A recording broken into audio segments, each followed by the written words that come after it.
Happy September, Sky Watchers! The sun is traveling lower in the sky as we approach the vernal equinox. Remember, astronomical autumn is less about pumpkin spice and falling leaves and more about increasingly shorter days.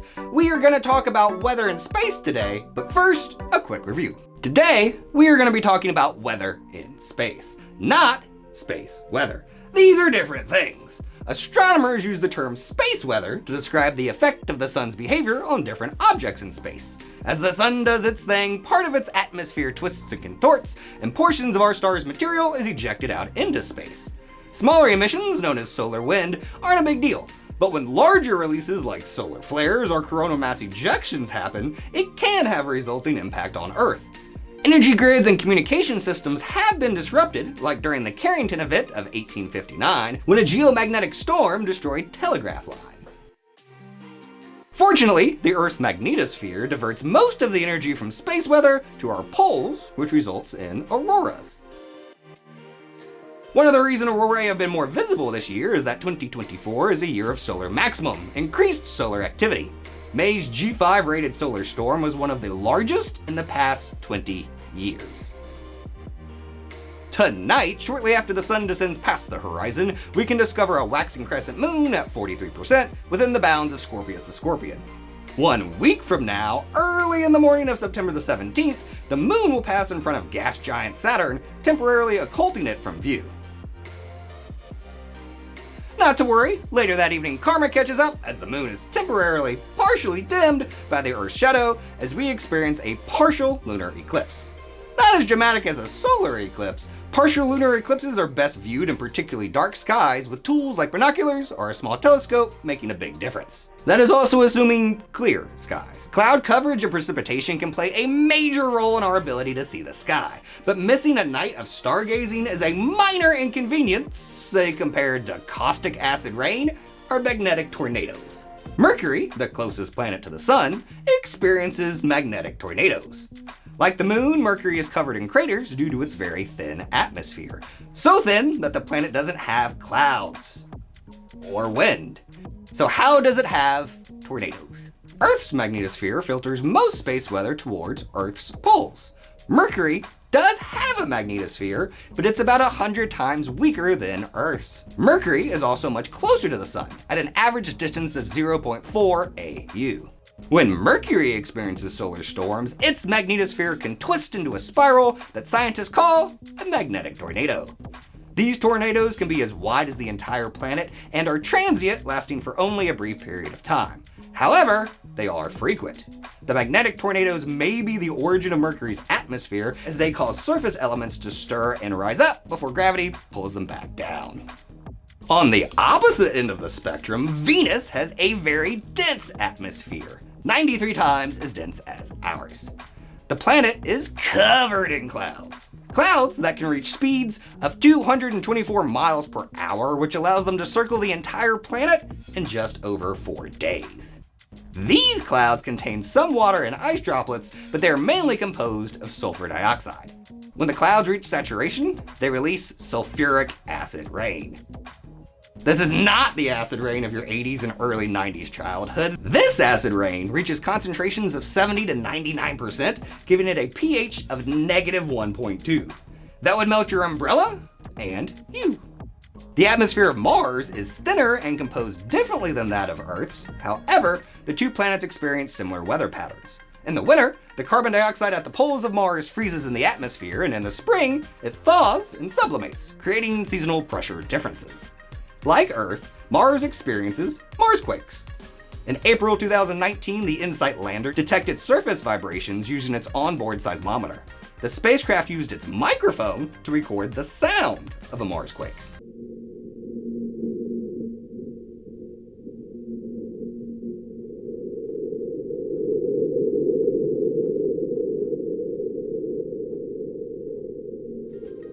Extreme weather on Mars not featured on Earth, and perhaps one of the things the planet is best known for, is dust devils.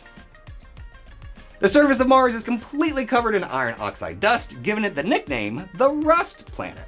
As the sun heats the Martian landscape, warm air near the ground rises through cooler air above, creating an updraft. Horizontal winds accelerate the rotation into a vortex strong enough to lift surface materials, forming a visible dust devil. Dust devils do happen in arid parts of the Earth, but dust devils on Mars are 3 times larger on average. There's also a lot of them. One team of researchers calculated a rate of 1 dust devil for each square kilometer for each solar day on Mars. Like the magnetic tornadoes of Mercury, Martian dust devils benefit the planet by redistributing surface material. Unfortunately for the explorers of Mars, this can create difficulties. In December 2022, the InSight lander officially reached dead bus status when it failed to respond after 2 attempts at communication. It is believed that too much Martian dust had been deposited on the craft's solar arrays, preventing it from charging its battery. InSight was retired. From red planets to red spots, the title for maybe the most widely known extreme weather in our solar system belongs to the great red spot of Jupiter. 3 times the size of Earth, this anticyclone of still unknown origin has been continuously observed since 1831 and may have been first observed as early as 1665. However, there's debate over if it has been the same continuous storm since then. The GRS has been shrinking and increasingly so since 2012. It's currently getting smaller at a rate of 580 miles per Earth year, which has altered its shape from an oval to more of a circle. Less known is Jupiter's green lightning. Captured by the Juno spacecraft in December 2020 and processed in 2022, this image shows a flash of green lightning in a vortex swirling near Jupiter's north pole. On Earth, lightning bolts originate in water clouds. On Jupiter, clouds contain ammonia water solution, which flashes green when excited. At the north pole of Saturn is this. An enormous spinning hexagon, first observed by the 2 Voyager probes in the 80s and more fully revealed by Cassini in the early 2000s. Saturn's hexagon is hurricane-like, but not a hurricane. This storm has an eye 50 times larger than that of hurricanes on Earth and wind speeds double that of our strongest cyclones. Its uniform shape is still a mystery. With our planet's solid and diverse surface, jet streams wander through varied paths without creating patterns. No solid surfaces in a more uniform composition may have allowed Saturn's jet streams to settle into a symmetrical pattern.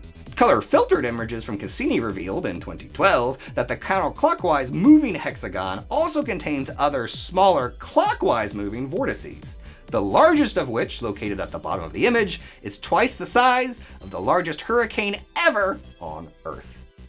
Uranus is cold. Uranus is really cold. Neptune, the furthest planet from the Sun, can reach temperatures of negative 214 degrees Celsius. Uranus reaches temperatures of negative 224 degrees Celsius. The most extreme part? Mercury, the closest planet to the Sun, can reach temperatures of negative 200 degrees Celsius.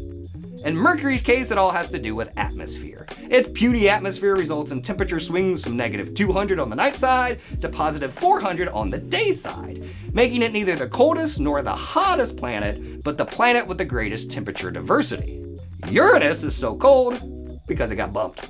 Billions of years ago, something large crashed into Uranus. So large that Uranus now sits on its side with a tilt at nearly a right angle to its orbit.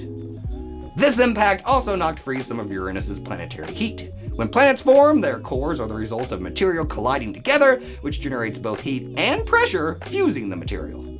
Over time, planets gain more heat as the material grinds against each other. The large asteroid crash into Uranus allowed some of the planet's formational heat to escape, leaving it the frostiest of ice giants. Neptune doesn't get quite as cold as Uranus does, but it does have pink snow, or does it? This series of images was captured by the Hubble Space Telescope in 1995. The bluish-green color of Neptune is due to the absorption of red light in its methane-rich atmosphere. The pink features are high-altitude methane ice crystal clouds, which were tinted pink because they were imaged with near-infrared light. Solid methane is colorless to white, so no pink snow on Neptune. There may be pink snow on Mars. As its rusty surface mixes with water ice, pink snow could form. This, however, has yet to been verifiably observed.